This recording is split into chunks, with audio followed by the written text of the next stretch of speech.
magaalada Oslo ee caasimadda dalka Norway ayaa waxaa lagu dilay xarun lagu daryeelo dhallaanka iyo dhalinyarada. Gabar 34 jir ah oo asal ahaan ka soo jeeda dalka Itoobiya taa oo ka shaqeynaysa xaruntaas. ficilka lagu dilay gabadhan ayaa ahaa mid xambaarsanaa cunsuriyad midab faquuq iyo sidoo kale nacayb loo qabo dadka soo galootiga gaar ahaan muslimiinta. wiil 18 jir ah oo lagu magacaabo George Williams ayaa gabadhan xarunteeda ay ka shaqeyso ku dhex dilay. dhacdadan ayaa ka dhacday xarunta lagu daryeelo dhallaanka iyo dhalinyarada taa oo ku taalo magaalada Oslo ee caasimadda dalka Norway. gabadhan oo xilli habeen ah shaqadeeda ku jirto ayuu wiilkan ugu yimid goobteeda shaqo halkaasoo uu ku dhex dilay isaga oo xambaarsan nacaybka baaxadda weyn ee uu qabo dadka soo galootiga iyo muslimiinta. arrintan ayaa markii ay dhacday waxaa si degdega booliiska ugu wargeliyay dad daris la ahaa goobta uu falkani ka dhacay. markii ay booliiska soo gaareen xarunta ayaa waxa ay la kulmeen gabadhan oo dhaawac aad u culus soo gaaray iyadoo uusan joogin qofkii falka foosha xun geystay. booliiska iyo ambalaasta oo daryeel degdega isku dayay inay u fidiyaan ayaa waxa ay sheegeen in gabadhani geeriyootay dhaawacii cuslaa ee ka soo gaaray falkii foosha xumaa ee uu kula kacay wiilkan 18 jirka. arrintan ayuu sheegay afhayeenka ciidamada booliiska Philips Green in ay tahay wax aad looga naxo loogana xumaado. afhayeenka booliiska ayaa waxa uu intaa ku daray in wiilkan dhalinyarada ah uu geystay falkan aadka u foosha xun uu muujinayay nacaybka baaxadda weyn ee uu u qabo dadka soo galootiga gaar ahaan muslimiinta.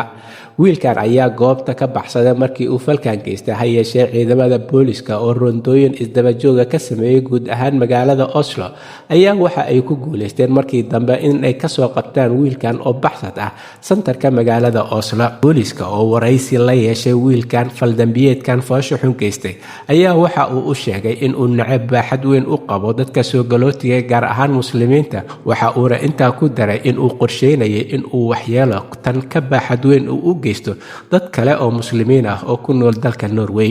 gabadhan lagu dilay goobteeda shaqada ayaa lagu soo waramayaa in dhowr jeer ay la kulantay hanjabaad dil ah. saaxiibta ugu dhow gabadhan la dilay oo lagu magacaabo Imaan Khaliif oo 28 jir ah ayaa warbaahinta u sheegtay in gabadhan saaxiibteed ah ee la dilay ee walwal baaxad weyn ka qabtay goobta ay ka shaqeyso. waxa ayna sheegtay maadaama ay sirta ku qarshan jirtay in marar dhowr ah ay u sheegtay in loogu hanjabay dil goobta ay ka shaqeyso gudaheeda. dhacdadan dilka ah ee foosha xun ayaa waxaa diiwaanka loogu qoray in ay tahay mid argagixiso waxaana socda baaritaan xoogan oo ku saabsan sida ay wax u dhaceen iyo wiilkan cidda ka dambeysay.